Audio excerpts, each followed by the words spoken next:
Malgré le fait qu'elle soit jalouse, Aïcha, elle n'était pas de nature mauvaise, c'était juste son caractère. Elle était aussi très généreuse et patiente. Après la bataille de Khaybar, il y a eu une hausse des richesses et les gens en général, ils demandaient plus d'argent que ce qu'il en fallait.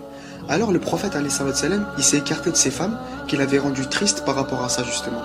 Un mois après, il est revenu et il s'est rendu chez Aïcha en premier et il lui a dit qu'il avait reçu une révélation et que Allah subhanahu wa ta'ala lui avait ordonné de proposer à ses femmes deux options et lui a récité les versets suivants. أيها النبي قل لأزواجك إن كنتن تردن الحياة الدنيا وزينتها فتعالين أمتعكن وأسرحكن سراحا جميلا وإن كنتن تردن الله ورسوله والدار الآخرة فإن الله أعد للمحسنات منكن أجرا عظيما. Aïcha, elle lui a dit, en effet, je désire Allah, son prophète et la demeure dernière. Et toutes les autres épouses ont suivi sa réponse. Aïcha, elle a respecté ce choix pendant la vie du prophète alayhi salam et même après, comme le montre l'histoire des musulmans qui avaient reçu vraiment beaucoup de richesses. Elle a alors reçu un cadeau de 100 000 dirhams. Quand elle a reçu cet argent, elle jeûnait. Et écoutez bien, elle a distribué la totalité. J'ai bien dit la totalité de cet argent aux pauvres et aux nécessiteux sans réfléchir une seule seconde. Et vous savez pourquoi je dis sans réfléchir une seule seconde? Parce qu'après, sa servante, elle lui a dit, t'aurais quand même pu garder un dirham pour acheter de la viande pour rompre ton jeûne. Elle lui a ramené du pain et de l'huile. Et Aïcha lui a répondu, si je m'en étais rappelé, je l'aurais fait. Subhanallah. C'était Aïcha. Aïcha, la femme qui était avec le prophète alayhi salatu wassalam jusqu'à son dernier souffle. Elle serrait sa tête contre sa poitrine. Elle a pris le siwak, l'a mâché pour le ramollir et l'a donné au prophète alayhi salatu wassalam qui était vraiment très faible pour qu'il se nettoie les dents avec. Ensuite, le prophète alayhi salatu wassalam, il a perdu connaissance. Et Aïcha, elle a cru qu'il était mort.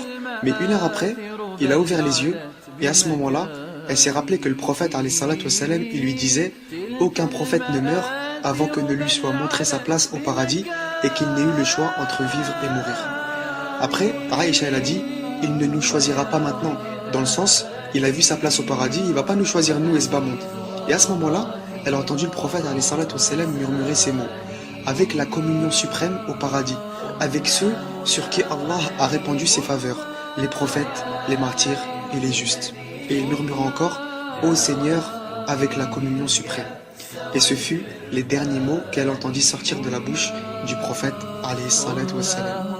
Après la mort du prophète alayhi salatu wassalam, Aïcha, elle a passé l'essentiel de son temps à apprendre et comprendre le Coran et la Sunna. Elle était l'une des trois épouses du prophète alayhi salatu wassalam avec Hafsa et Salama à connaître le Coran par cœur. Et elle possédait d'ailleurs son propre exemplaire du Coran. En ce qui concerne les hadiths, elle était l'une des 4 personnes avec Abu Huraira, Ibn Omar et Anas ibn Malik à avoir transmis plus de 2000 hadiths. Abu Musa al-Ash'ari, il disait qu'aucun hadith ne posait problème aux compagnons sans qu'ils ne questionnent Aïcha dessus et qu'ils s'aperçoivent qu'elle en avait la réponse. Elle avait un très grand savoir qui allait de la science du hadith jusqu'au fiqh, la jurisprudence, en passant par l'héritage, la poésie, la généalogie et même la médecine, subhanallah. Les compagnons, ils se tenaient pas de sa science en hadith et en fiqh, parce que c'était la femme du prophète, alayhi salatu wassalam. Et ils se tenaient pas non plus de sa maîtrise de la poésie, de son éloquence et de l'histoire des Arabes, parce que c'était la fille de Abu Bakr, qui était l'un des hommes les plus instruits. Mais concernant la médecine, ils comprenaient pas trop. En fait, quand le prophète, alayhi salatu wassalam, il est tombé malade vers la fin de sa vie, il y avait plusieurs délégations arabes qui venaient le voir et qui lui prescrivaient toutes sortes de traitements. Et c'était Aïcha qui les lui donnait. Et c'est comme ça qu'elle a appris la médecine.